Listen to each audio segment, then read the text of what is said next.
faire à un degré supérieur fassent l'effort de venir vers les structures, disons, fondamentales et voient un peu, disons, quelle est la réalité du terrain. On a vu également que vous rencontrez des syndicats, c'est le cas? Le ministère du Travail est le ministère du dialogue social. Et en tant que tel, nous sommes un peu cette courroie de transmission qui est chargée de faire le lien entre les organisations professionnelles et évidemment l'État au sens global du terme. Il est bon de rencontrer bien entendu les dirigeants principaux de ces structures-là. Ce sont certainement ces directions qui sont à Dakar, mais il n'est pas mauvais, si nous en avons l'occasion, que nous rencontrions également, disons, au niveau, disons, régional, ceux-là qui sont chargés de la destinée des organisations syndicales. Le tout est de fédérer, le tout est de communier, de converger, de continuer à tisser le lien, parce que c'est l'étape que traverse le pays qu'il commande. Madame Ndeye-Lucie Cissé, vous êtes également la présidente nationale, on a dit de l'UDEF, vous êtes vice-présidente de l'Assemblée nationale. On va toujours rester sur le volet administratif de la visite de M. le ministre que vous avez accompagné, bien sûr. Aujourd'hui, vous avez entendu M. le ministre qui dit qu'ils sont venus véritablement évaluer les politiques publiques mises en œuvre par l'actuel gouvernement. Sans doute que l'actuel régime a accordé également une place aux femmes dans le sud du pays. Aujourd'hui, en termes de bilan, qu'estimez-vous que le régime a fait suffisamment pour les femmes pour la zone sud? Merci. Je pense que, comme vous l'avez dit, j'ai le privilège d'être à l'Assemblée nationale, donc je suis au fait, en tout cas, de tout ce qui se fait en matière de femmes. Et je dois dire que ce n'est pas particulièrement les femmes du Sud, mais c'est particulièrement la Sénégalaise en général. Je pense que déjà, j'ai eu le privilège d'appartenir à la 12e législature. Les choses avaient déjà commencé. Je peux dire un certain nombre de choses. Mais je vais insister sur une chose qui me paraît fondamentale en matière de droits de femmes. Je pense qu'aujourd'hui, nous avons acquis quelque chose qui est très important. C'est le fait de pouvoir donner la nationalité, la sénégalaise, à son époux et à son enfant. Et ça, nous l'avons voté l'année dernière, la législature passée. C'est une avancée certaine, comme je l'ai dit, en matière de droits de femmes. Il y en a bien d'autres, mais elle me paraît majeure. Parce que juste à présent, c'était jugé par les femmes comme une injustice que le Sénégalais, l'homme sénégalais, puisse donner la nationalité à sa femme, à son enfant, et que la femme ne puisse pas le faire pour son époux ou pour son enfant. Et ça, c'est vraiment sous l'avènement du président Macky Sall que nous l'avons eu, entre autres. Je peux continuer par rapport à tout ce qui se fait. Je pense que nous allons en discuter avec les femmes. C'est ça aussi. Nous sommes venus rencontrer les femmes de l'UDEF, les femmes de la Casamance en général, les femmes même qui ne sont pas des politiques, qui sont des sympathisantes, que nous voulons aussi conscientiser pour leur dire un peu tout ce qui se fait en matière de droit. Et parce que nous allons vers des échéances. Ce régime a fait. Et ce qui reste à faire, il faut aussi l'expliquer aux femmes pour que tout le monde puisse comprendre les enjeux aujourd'hui. Donc, pour ne pas monopoliser la parole, je pourrais en rajouter aussi. Je pense qu'il y a la Convention 189, la protection de la maternité. Il y a, si nous voulons, ne serait-ce que la césarienne gratuite. Ça, c'est un problème pour les femmes. C'était un problème pour les femmes. La prise en charge des enfants de 0 à 5 ans. C'est des avancées par rapport à tout ça. Donc la CMU, tout ça, je pense que c'est des choses que nous allons discuter avec les femmes pour leur montrer tout ce qui a été fait et que nous sommes vraiment sur la ligne droite et que nous allons continuer justement à avoir des acquis, évidemment, si nous continuons à travailler dans ce sens. Honorable, vous allez rencontrer sans doute pendant ces 72 heures les femmes de la Casamance qui ont également beaucoup de plaidoyer à porter par rapport à l'amélioration de leurs conditions de vie et d'existence, surtout par rapport à dans les zones de déplacés, etc., du fait du conflit, etc. Est-ce que on peut s'attendre à ce que vous portiez le plaidoyer une fois que vous allez recueillir leurs préoccupations durant ces 72 heures? Tout à fait. Je pense que c'est ce qui est attendu de nous. Qu'on puisse, là où ça doit se dire, au niveau de l'Assemblée nationale, porter ce plaidoyer. Je pense que la question de la paix, il faut qu'on en parle. Les victimes des guerres, les femmes sont les plus victimisées. C'est les femmes et les enfants. Et je pense par rapport à cela, il y a des choses à faire. Nous avons rencontré à l'Assemblée nationale les femmes de la Casamance sur la paix. Et nous avons discuté avec elles et nous avons élaboré un plan d'action qui va être mis en place pour voir un peu comment nous allons, au niveau de l'Assemblée nationale, justement, pouvoir amplifier leurs paroles. Par rapport à cette question, qui me paraît très, très, très importante. Monsieur le ministre, Madame l'honorable députée a touché un aspect important. Vous séjournez dans une région qui a connu un peu de difficultés dans les années passées liées à la stabilité. Aujourd'hui, est-ce que vous estimez que le bilan de l'actuel régime est satisfaisant dans le cadre de l'apaisement? Lamine, c'est votre manière même de poser la question qui en soi donne la réponse. Vous conjuguez le tout au passé et je crois que c'est significatif et c'est important. Vous demandiez tout à l'heure à ma camarade quels sont les gains, qu'est-ce qui a été fait. L'un des trésors les plus précieux qui commence à être posé, c'est la paix qui revient. C'est important. Il n'y a pas d'autre chose de plus grand, de plus important, davantage à estimer que la paix. Nous avons en tout cas bien entamé ce chemin-là. Il faut l'approfondir, il faut être extrêmement circonspect et rigoureux pour qu'il n'y ait aucun retour en zone. Nous avons avancé et ce qui est fait est décisif en la matière. Nous avons également aujourd'hui des relations apaisées avec nos voisins et ce n'est pas rien. En réalité, le propre de l'homme, c'est très souvent parce qu'il a fait du chemin, il regarde davantage devant lui qu'il ne se retourne. Oui, nous devons être des êtres du lointain, nous devons prospecter, avoir les yeux rivés sur l'avenir, vouloir conquérir du champ et être insatisfait de l'existant en nous disant nous méritons plus, nous méritons davantage, nous méritons mieux. Mais il n'est pas inutile de temps à autre de jeter un petit regard derrière soi, de se demander d'où est-ce qu'on vient, qu'est-ce qu'on a dû endurer, qu'est-ce qu'on a traversé, qu'est-ce qu'on a pu faire pour mesurer le chemin parcouru et savoir en fait comment se tenir, comment se contenir, comment faire pour ne pas s'égarer. Votre question, je le disais tout à l'heure, en elle-même est porteuse d'une réponse. Nous avons commencé à faire du chemin dans cette direction qui est une direction inestimable. C'est un trésor le plus important que nous puissions avoir. Il nous appartient à tous, quelles que soient nos options par ailleurs, d'agir de manière tout à fait coordonnée pour renforcer l'existant et aller en profondeur en direction de la paix, qui est une grâce, pas seulement pour les femmes, pas seulement pour les enfants, mais également pour les hommes et surtout pour les générations à venir. C'est important et c'est l'un des enjeux du moment également. Amplifier la paix, aller de l'avant dans cette direction. Le chef de l'État a effectué plusieurs tournées dans cette région quand il a été porté à la magistrature suprême. Il a développé beaucoup de politiques dans le sud. On pense au PUMA, on pense au PPDC, on pense au PUDC, etc. Est-ce que vous pensez que ce sont des politiques suffisamment efficaces qui vont justement pallier à justement cette frustration dans le passé qui a été à l'origine du conflit? Quel est le dénominateur commun de toutes ces politiques que vous avez rappelées? Le dénominateur commun de ces politiques-là, c'est de faire de sorte que le Sénégal soit un Sénégal d'un seul tenant. Que nous cessions, quand nous quittons la partie nord de notre pays, de dire que nous allons au Sénégal. Que nous cessions de dire, quand nous quittons la partie sud de notre pays, que nous allons au Sénégal. Que nous nous sentions sénégalais aussi bien au sud qu'au nord, qu'à l'ouest, etc. Que nous soyons sénégalais au niveau des zones frontalières. Que nous ayons le minimum de commodité un peu partout dans le pays. Les vrais problèmes, Madame Ndeye Lucie Cissé, présidente à l'Assemblée nationale. Nous allons aborder le deuxième point de cette émission, Monsieur le ministre, c'est le cachet politique de cette tournée. Et c'est là où je vais me tourner vers Moussa Sow, porte-parole du parti. Monsieur Sow, aujourd'hui, quelle est l'ampleur du cachet politique de cette tournée de Monsieur le ministre Sambassi, ministre du Travail en charge des organisations professionnelles, mais également secrétaire général national du Parti de l'Indépendance et du Travail? C'est un double cachet. C'est la première sortie de notre camarade secrétaire général en sa double fonction de ministre de la République et qui vient directement dans le cadre effectivement des actions du parti, rencontrer les militants de notre parti, qui vient échanger avec les populations sur les réalités qu'elles vivent, mais également échanger avec nos camarades sur le rôle que ces camarades ont à jouer face aux préoccupations de ces populations.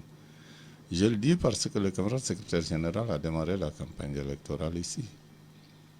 Durant la campagne électorale, c'est ici qu'il est venu rejoindre le Premier ministre pour continuer toute la campagne durant.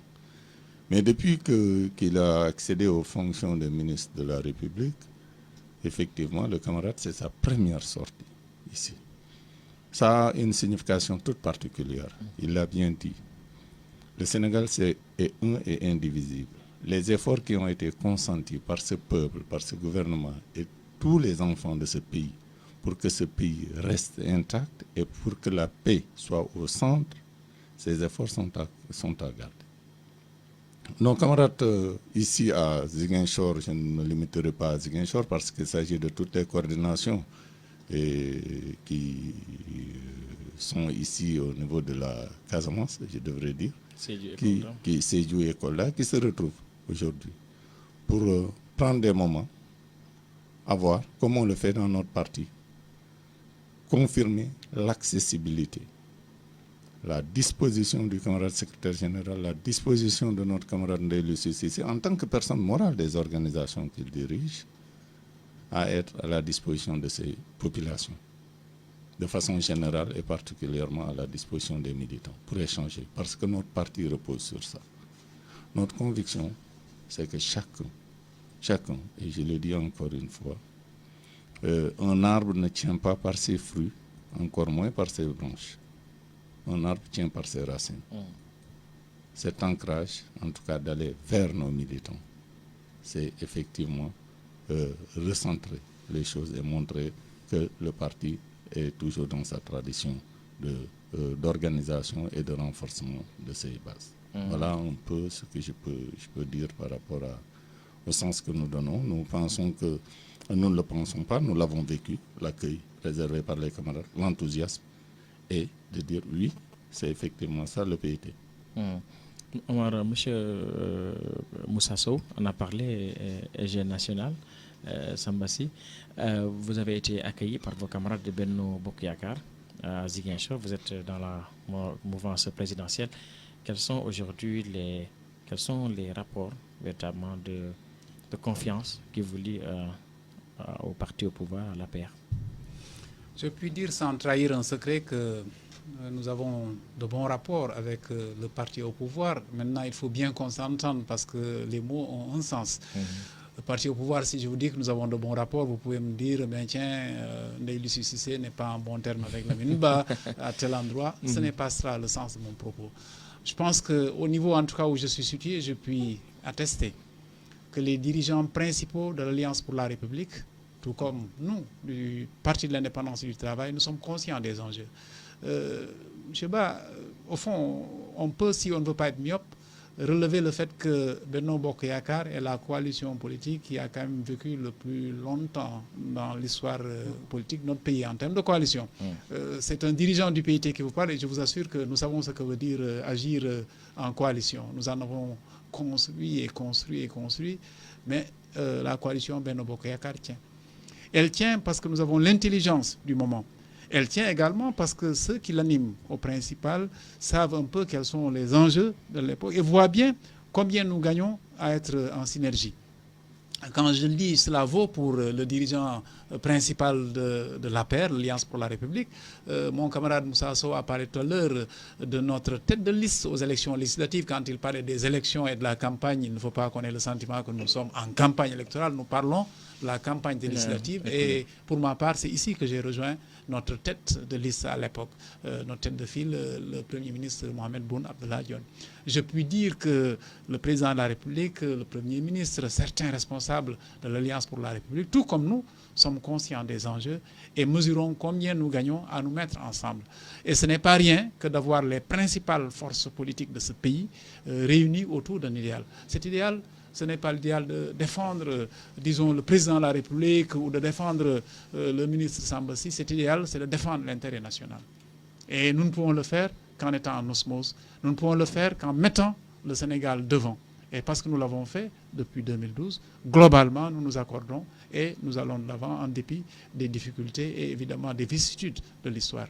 Alors, nous l'avons fait précédemment, nous sommes tenus de le faire dans la période actuelle, puisque le Sénégal est arrivé à un moment carrefour où nous sommes dans une sorte d'aube resplendissante, mais une aube également qui préfigure en tout cas de défis assez relevés. Vous savez que le pays est en train de changer de paradigme, pas seulement du fait de résultats économiques que nous avons pu aligner des années durant, mais du fait en fait des ressources naturelles qu'on a fini de découvrir dans notre sous-sol. Nous ressemblons à cette jeune fille qui est dans la force de l'âge et qui resplendit de toutes les couleurs, qui est l'objet de beaucoup de convoitises, et le Sénégal est en train d'aspirer ou de siphonner vers lui un ensemble de personnes qui ont des intentions différentes, qui sont mues par des desseins différents, et évidemment qui nous commandent d'ouvrir les yeux et de gagner en cohésion et en cohérence. Nous sommes un certain nombre de décideurs politiques et de responsables politiques à le comprendre. Il faudrait que nous soyons plus nombreux que cela, parce que c'est le moment qu'il commande. Monsieur le ministre, vous êtes un secrétaire général national de parti. Cela suppose qu'il vous arrive d'échanger avec le président de la République et également secrétaire général national de parti. Est-ce qu'il vous arrive de parler des questions stratégiques du pays et si tel est le cas, quelles sont aujourd'hui les véritables priorités autour desquelles le chef de l'État compte-t-il mettre l'accent pour développer le Sénégal sur le plan économique avec, comme vous l'avez dit, adapté au contexte actuel, cette découverte des ressources dans notre pays? Je puis vous dire de manière globale, parce que j'ai cet avantage en tant que dirigeant de parti, que la coalition Benno Bokk Yakaar se retrouve assez régulièrement autour de celui qui la pilote, ça veut dire le président de la République. De quoi discutons-nous? Nous discutons de l'intérêt national. De quoi discutons-nous? Nous discutons de ce qu'il faut faire ensemble pour donner sa part de chance, non seulement aux générations actuelles, mais aux générations à venir. Vous voyez bien que notre projection est une projection dans le long terme. Notre horizon, c'est l'horizon du PSE, c'est quand même 2035.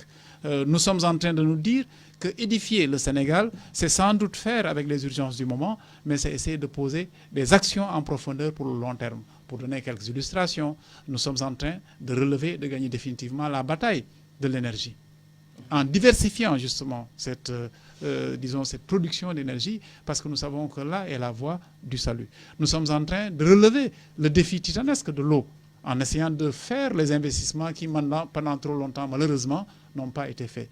Nous sommes en train de nous battre pour conquérir le savoir, conquérir la science, construire des universités, je dis bien des universités, mais à l'échelle du pays. Parce que pour ne l'avoir pas fait depuis trop longtemps, vous voyez bien que nous avons été rattrapés par les exigences du présent. Alors, ce qui est stratégique, c'est ça, donner sa part de chance à l'avenir, ça veut dire aux jeunes, faire de sorte que nous nous relevions, nous nous élevions du point de vue civilisationnel en mettant la fourniture énergétique, en essayant de transformer le pays, mais le transformer vraiment en profondeur. C'est cela que nous sommes en train d'entendre. Maintenant, il y a évidemment la bataille pour la paix qui commande que nous gardions les yeux ouverts, parce que nous sommes dans un monde de grande complexité et l'environnement sous-régional et africain, l'environnement mondial commande évidemment que nous soyons vigilants et nous parlons de toutes ces choses-là. Dès le CIC, vous avez entendu ce que le ministre, votre camarade secrétaire général national a dit. On sait également qu'aujourd'hui, il y a beaucoup de partis qui sont au sein de la majorité qui, dit-on, se mettent en hibernation en attendant que des élections arrivent. Ce n'est sans doute pas le cas pour votre parti. Pas du tout. Nous sommes dans la coalition Benno Bokk Yakaar.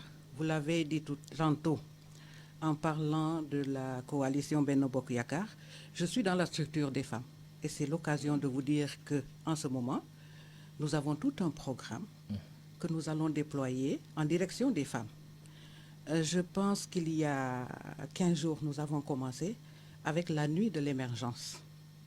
Il s'agit pour nous d'aller vers les femmes au niveau des régions pour justement, on l'appelle fësal liggéeyu président de la République, pour dire un peu aux populations tout ce qui est fait en matière de politique publique. Nous l'avons fait au niveau de Dakar, nous l'avons fait au niveau de Thiès, ça a été une très grande réussite. Nous comptons le faire prochainement à Saint-Louis et nous allons le faire ici même à Ziguinchor. Je pense que c'est les 4 régions qui sont déjà programmées et ensuite nous allons voir encore vers quelle région il s'agira d'aller. C'est pour vous dire un peu tout ce qui est fait en matière de coalition. En tout cas, au niveau de Benno Bokk Yakaar, les gens, le ministre l'a dit tout à l'heure, avait dit que cette coalition n'allait pas... pas. Oui, ne survivrait mais pas longtemps. on voit aujourd'hui que nous sommes en train de travailler à cela et que de toutes les façons, nous allons aller unis aux élections. Est-ce que ce n'est pas parce qu'il y a quelqu'un qui commande et les autres suivent? Je Vous ne le avez pense vos mots à dire, vraiment? Non, je ne le pense pas. En tout cas, ce n'est pas mon sentiment. Peut-être à l'échelle à laquelle je suis, ce n'est pas mon sentiment, franchement. Je ne sais pas ce qui se passe ailleurs. Maintenant, je ne suis pas, peut-être à ce niveau-là. Mais je ne le pense pas. Là où je suis, vraiment, il y a vraiment au niveau de la coalition Benno Bokk Yakaar, en tout cas, celle des femmes que je connais le mieux, nous sommes en train de faire un travail d'équipe sous la houlette de la présidente d'État, Mme Marième Badiane. Je pense qu'il n'y a rien à dire à ce niveau-là et nous sommes en train de traduire un peu tout ce qui s'est fait en matière de politique publique par l'État, le gouvernement, au niveau des femmes, pour qu'elles sachent exactement au moment de choisir, là il faut faire son choix. Je voudrais allez-y, je vous en prie. Je voudrais dire, il n'y a pas quelqu'un qui commande et on suit. Le PIT n'est pas un parti comme ça. Le PIT n'est pas un parti où une personne prend une décision et nous suivons. Nous sommes des hommes libres et nous y avons adhéré librement. Les coalitions dans lesquelles nous militons, nous prenons une part active dans ces coalitions et nous ne suivons pas une personne. Nous mettons en avant l'intérêt de ce peuple sénégalais. Notre secrétariat se réunit chaque semaine. Tous les 6 mois, nous convoquons notre comité central. Personne là-bas n'a le monopole de la vérité, encore moins de la parole. Chacun s'exprime et nous tirons des conclusions qui font l'unanimité dans notre parti. C'est comme ça que nous agissons, même dans les coalitions où nous sommes. Donc je voudrais vraiment insister sur ça. Nous ne sommes pas en hibernation. Depuis notre congrès, nous sommes un parti qui régulièrement tient ses congrès. Nous parlons à travers vos ondes, tout le monde nous écoute. Les services compétents de l'État nous écoutent également, les agents en tout cas dédiés à ces fonctions. Nous sommes un parti qui respecte la régularité de tenue, d'animation et de fonctionnement de ces instances. Et c'est ça qui nous lie, en tout cas, par rapport à nos propres camarades, à nos militants. J'ai vraiment voulu réagir par rapport à ça, mais aussi ajouter que le fait que nous soyons là, la partie politique, en dehors de rencontrer des militants, c'est aussi d'animer, d'aborder des thématiques. J'allais vous poser la question justement, parce que c'est justement pourquoi vous l'avez dit, et c'est important peut-être pour les militants qui vous écoutent, votre ingénieur national, depuis qu'il a été ministre de la République, a choisi de démarrer par Ziguinchor. C'est important peut-être pour vos militants qui vous écoutent. Pourquoi le choix de Ziguinchor? Est-ce qu'aujourd'hui vous voulez procéder à une réhabilitation de l'image du parti ou que le parti est en hibernation dans le sud? Pourquoi le choix de Ziguinchor? Alors, ce n'est pas notre camarade secrétaire général qui a choisi Ziguinchor, c'est les camarades de Ziguinchor. C'est nos camarades de Ziguinchor, de Kolda, de Sédhiou, qui sont réunis, qui ont planifié et qui ont mis en œuvre ce programme-là, dans lequel le camarade secrétaire général et la camarade de Lucie, le camarade Ibrahim Sen, qui n'est pas présentement ici dans ce studio, mais qui est avec nous dans la délégation, et tant d'autres sont là. Donc, ce programme dans le cadre duquel nous venons, c'est un programme de la coordination de Ziguinchor. Et effectivement, en dehors de cet aspect institutionnel que le camarade secrétaire général en sa qualité de ministre va dérouler, la partie politique comprend entre autres, en dehors de la rencontre, ou en plus de la rencontre avec les militants, l'animation de rencontres thématiques, développer des thématiques à travers des conférences et engager cette discussion pour que la discussion ne soit pas exclusivement centrée entre militants du PIT. C'est un débat national, c'est des questions nationales, c'est la question de l'avenir de notre pays, c'est la question du développement de notre pays. Quand nous le posons, nous ne le posons pas en interne exclusivement pour nos camarades militants. Nous le posons devant tout le monde, y compris ceux qui ne sont pas d'accord avec nous politiquement, parce que c'est comme ça aussi qu'il faut construire. M. Sow qui insiste sur la question de la démocratie interne dans les partis. Monsieur le secrétaire général national, honnêtement, entre nous, comment se porte votre parti dans le Sud? Honnêtement, entre nous, comme vous le dites, nous avons l'avantage de venir ici. Vous savez, il y a une différence de perception et d'approche entre nous et les autres. C'est toujours difficile de se mettre en face du miroir et en fait d'avoir un jugement objectif sur soi-même. Tôt le matin, quand nous sommes en face du miroir, nous avons tous un sourire satisfait qui dit au fond Bédé. Bédé, ce n'est jamais Niao Bédé, c'est en général mon pourtant ça va, machallah. Nous sommes contents de nous-mêmes. Alors vous me demandez de me mettre en face du miroir et de dire quel est le jugement que je porte sur les camarades. la force du Parti de l'indépendance et du travail. Ce n'est certainement pas que nous sommes des centaines de milliers de Sénégalais à militer chez nous, parce que ce n'est pas facile ce que nous demandons à nos camarades. Nous demandons aux camarades, quel que soit son niveau de revenu, de cotiser mensuellement pour le fonctionnement du parti, dans un contexte où c'est très difficile. Nous demandons aux camarades, quelle que soit évidemment leur stature, d'avoir une vie militante organisée, de faire les tâches, de coller des affiches, d'élaborer des déclarations, d'être aux côtés des populations, de s'enquérir de ce qui se passe, d'être porteur de revendications, de réfléchir, de construire, etc. Beaucoup de partis ne fonctionnent pas comme cela. Qu'est-ce que l'on voit? Il y a beaucoup de tintamarre, il y a beaucoup de choses qui se font, il y a de la réclame. Je ne jette pas l'anathème sur les autres, mais nous avons des militants, des hommes et des femmes de conviction qui cheminent. Et ça, ce n'est pas facile, évidemment, à conduire. Alors, quand vous avez ces camarades-là qui sont maintenant dans des structures ou dans des zones relativement éloignées du centre, ce n'est pas toujours facile. Et vous avez parlé de la situation qui a prévalu pendant longtemps dans la zone. C'est un facteur adjuvant qui a fait que militer ici, de la manière dont nous le désirons, n'a pas toujours été facile. Pourtant, nous avons des camarades ici et notre ancrage est profond. Ce qu'il s'agit maintenant de faire, c'est de davantage s'organiser, de gagner en nombre, d'intensifier les actions et évidemment de nous mettre en ordre de bataille, puisque nous avons également des échéances qui sont des échéances importantes. Et notre parti a un rôle de, disons, de fédérateur qu'il doit continuer à jouer. Ce n'est pas pour rien qu'on parle du salon d'Amad Dansoko, où très souvent, en tout cas, des pans entiers du destin national ont été tissés. Je le dis sans forfanterie, parce qu'il faut bien se retrouver quelque part. Nous avons cette responsabilité-là, qui est de continuer, en tout cas, à, disons, édifier les contreforts qui permettront à notre nation de se prémunir. C'est la responsabilité des dirigeants de notre parti, c'est la responsabilité de chacune des militantes, de chacun des militants du Parti de l'indépendance et du travail. Dès l'UCCC, en ce qui vous concerne, pour les femmes, c'est fait qu'aujourd'hui, peut-être vous entamez une dynamique de massification du parti dans le Sud. Quelle va être la place que vous comptez accorder aux femmes dans ce projet-là? Merci. Ben, je pense que oui, nous allons massifier, nous continuons à massifier, nous continuons à recruter comme tout parti. Vous recrutez dans l'opposition? Dans le parti. Mais de toutes les façons, l'Union démocratique des femmes, il faut que je présente un peu notre organisation qui a ça de spécifique que elle a été créée en 1983. Et nous avons une association de femmes, pas intégrées dans le parti PIT, mais affiliées. Affiliées au sens que nous avons une certaine indépendance par rapport au PIT. Mais nous traitons d'égal à égal avec le PIT. Okay. Et une autre originalité peut être membre de notre Union démocratique des femmes du Sénégal. Toute femme qui veut travailler pour la promotion des droits des femmes, pour les femmes en général, la prise en charge des préoccupations des femmes, peut-être sans intégrer le PIT.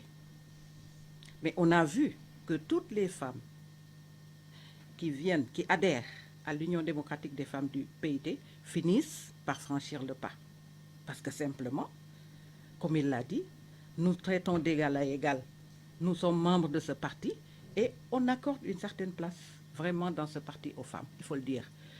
Je n'en veux pour preuve qu'en 1900, avant la parité, en 1998, aux élections de 98, la première place, évidemment, revenait à notre secrétaire général. La deuxième place était octroyée à la camarade Aminata Faye Kassé, qui était la présidente de l'Union démocratique des femmes du Sénégal. C'est pour vous dire un peu, on n'en était pas encore à la loi sur la parité, mais dans le parti, on avait senti la nécessité de faire une place aux femmes. Et je crois que ça continue dans le parti.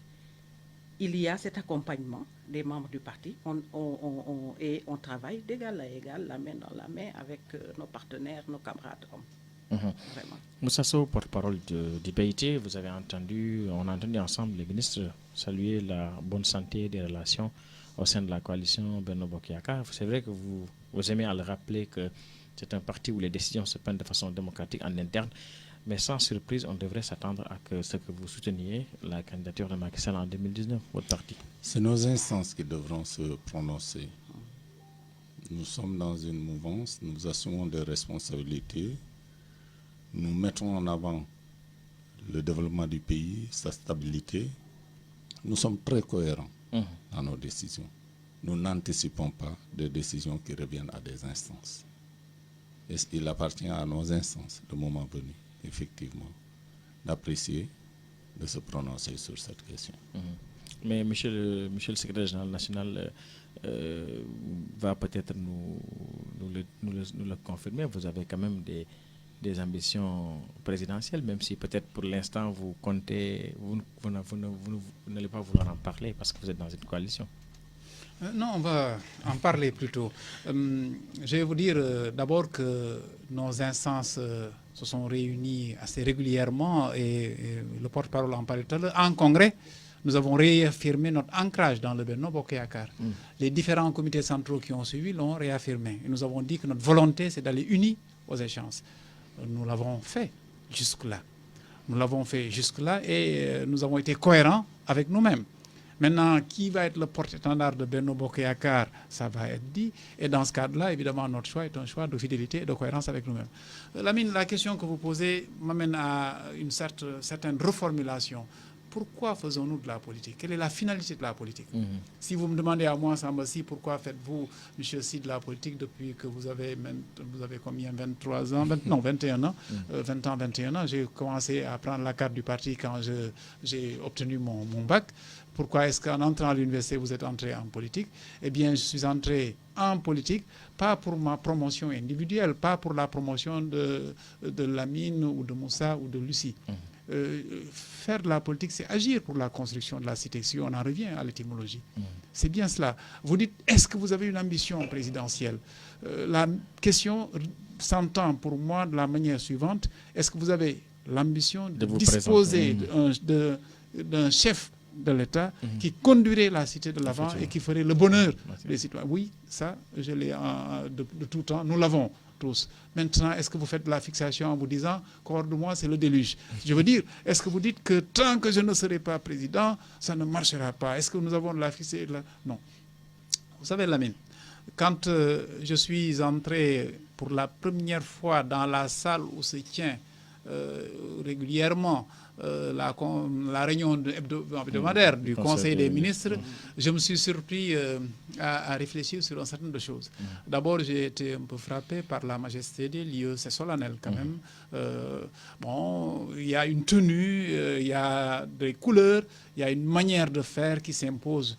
J'ai été attentif à tout cela, mais en entrant dans cette salle et en voyant la position, la disposition des uns et des autres, en suivant un peu l'allure de la rencontre, je me suis surpris à me demander, Lamine, au fond, si vous deviez, vous aussi, disposer d'un numéro d'ordre, quel serait votre numéro d'ordre? J'appelle numéro d'ordre, en fait, si on devait classer les personnes qui sont entrées là-bas par ordre, en s'entendant appeler ministre de la République.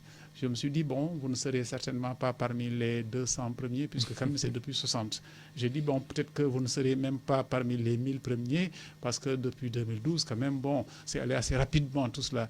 Je me suis surpris à dire, vous seriez peut-être le 2657e ministre de la République. Bon, ça doit ramener à de plus justes proportions, Lamine. Nous ne sommes que de passage. Ce qui est décisif et important, c'est le pays que nous avons en partage. Ce qui est important, ce n'est pas qui va être au devant et conduire l'équipe. Ce qui est important, c'est de disposer d'une équipe qui fasse gagner le pays. Donc, nous ne pouvons pas être 1000 à être président de la République.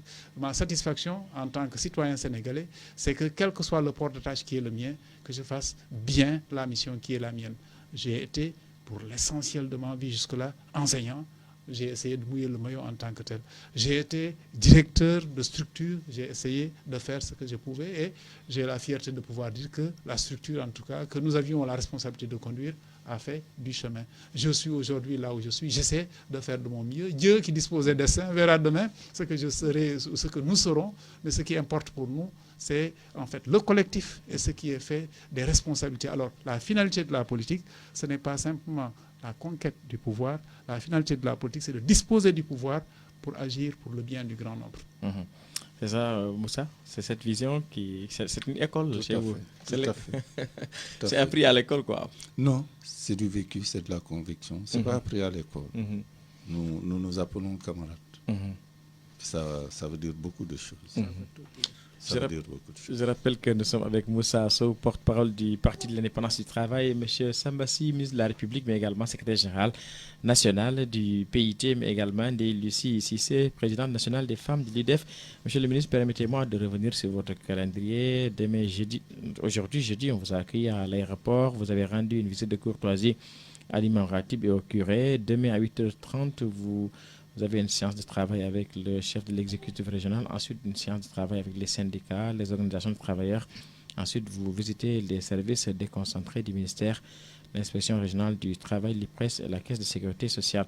De 11h à 15h, vous visitez également les autorités coutumières et religieuses.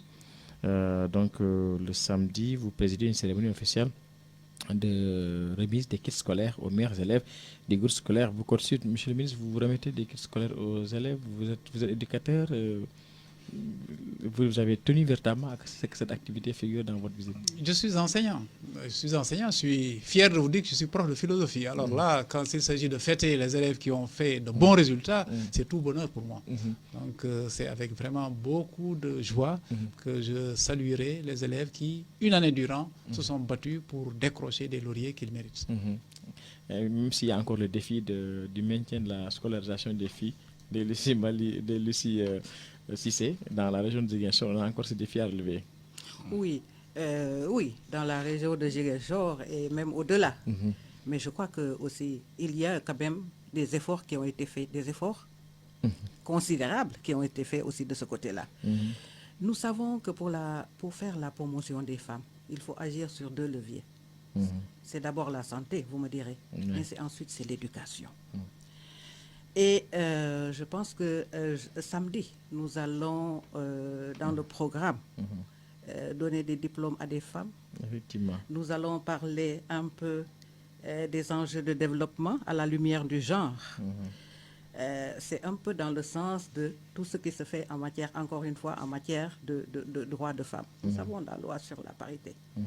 Nous travaillons à la scolarisation des filles. Nous travaillons à leur maintien. Je pense qu'au niveau de la scolarisation, maintenant, les efforts ont été faits, je viens de le dire. Mais un des problèmes, c'est leur maintien dans le système. Je crois que c'est à ce niveau-là qu'il faut continuer à accélérer. Et nous y sommes. Je pense que l'État est en train de faire, le ministre de l'Éducation nationale est en train de développer des programmes intéressants par rapport à cela. Évidemment, tout ne se fait pas en un jour. Nous avons espoir, nous y travaillons. Et nous avons espoir à ce que les choses bougent aussi de ce côté-là et bougent bien. Nous sommes bientôt au terme de notre émission. Moussa Sow, en attendant de remettre la parole au secrétaire général national, et votre secrétaire général national, Sambassi, prend part également à une conférence publique sur les enjeux du PSE, un peu l'évaluation des politiques publiques dans le Sud. Ce sera dimanche.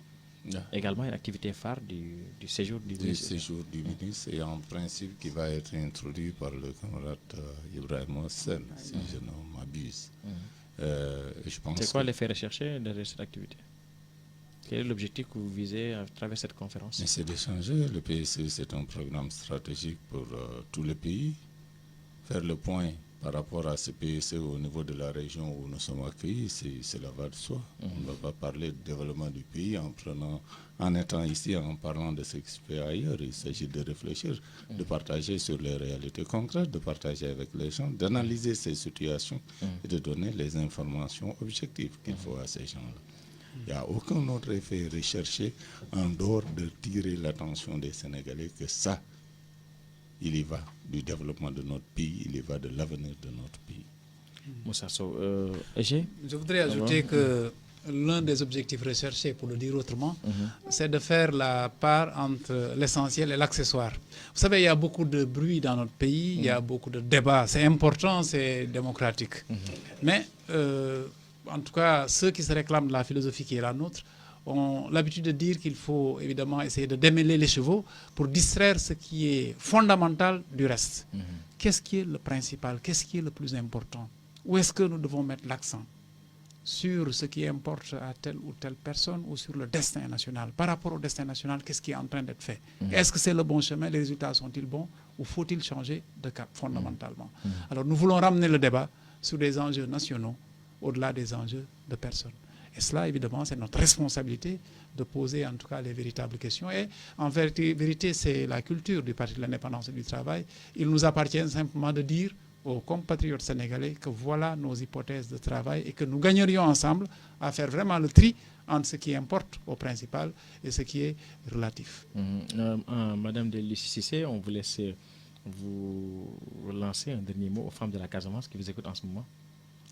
Je vais lancer un appel aux femmes de la Casamance pour leur dire de venir rencontrer le PIT. Nous allons discuter de choses qui vont intéresser les femmes, nous le pensons. Nous allons au-delà des femmes du PIT. Nous voulons échanger avec toutes les femmes de la Verte Casamance, je l'ai dit tantôt. Donc, nous leur demandons de venir massivement nous rencontrer à nos différentes activités pour qu'on puisse échanger sur les questions de la Casamance et des femmes en général. Moussa Sow. Moi, c'est saluer vraiment votre invitation, l'initiative, votre investissement. Parce que ça fait partie du processus de construction, mais également d'éducation, de permettre à nos populations d'entendre, de s'informer, mais parfois de s'éduquer à travers ça. Je voudrais saluer en tout cas votre travail et à travers vous, saluer l'investissement de toute votre équipe. Le PIT reste très confiant et voilà, je voudrais en dernier ressort remercier les populations de Casamance qui nous ont accueillis et très chaleureusement accueillis. Tirer un grand bravo en tout cas à nos camarades des coordinations de Kolda, de Sédhiou et de Ziguinchor. Merci Moussa Sow. Et on va vous laisser conclure l'émission. À tout seigneur, tout honneur. Chez nous, il n'y a pas de seigneur. Nous sommes, dirait Ahmad Dansoko, des hommes libres en quête de plus de liberté. Si vous m'appelez seigneur, dès que je sortirai de ce studio, je risque de me faire étriper. Alors c'est Sambassi qui me parle en toute simplicité et qui ne le fait pas simplement pour des questions de circonstances, mais qui le dit comme il le vit. Je voudrais, à la suite de Moussa, vous dire merci de nous avoir consacré une heure de débat et d'échange. Et cette heure de débat et d'échange avec vous, avec nos compatriotes, est un enrichissement personnel. Que vous nous posiez des questions nous amène à réfléchir. Et nous sommes venus justement pour croiser simplement le regard et conscience de nos compatriotes. Je voudrais donc vous remercier encore une fois, remercier tous vos collaborateurs et vous dire le grand bonheur que nous avons, que j'ai moi personnellement, dorénavant de pouvoir mettre un visage sur le nom que j'entends très souvent à la radio. Merci beaucoup. Monsieur le ministre. Merci beaucoup, monsieur le ministre Sambassi, secrétaire général national du PIT, mais également ministre en charge du travail, du dialogue social et des organisations professionnelles. Et des relations avec les institutions. Et des relations avec les institutions. Merci, monsieur le ministre. À côté de lui, Ndeye Lucie Cissé, présidente nationale des femmes de l'UDEF, députée à l'Assemblée nationale, vice-présidente dans cette institution, et Moussa Sow, porte-parole du PIT. Merci, très chers invités. Merci d'avoir répondu à l'invitation. Merci de nous avoir consacré votre précieux temps pour véritablement partager avec les Ziguinchorois. Dans un instant, la dernière édition du soir avec Amadi Khalil Diémé. Bonne suite des programmes. Nous allons, monsieur le ministre, rediffuser cette émission demain et on vous fera une copie de cette émission. Merci en tout cas d'avoir répondu à l'invitation. Bonne suite des programmes sur Génération FM.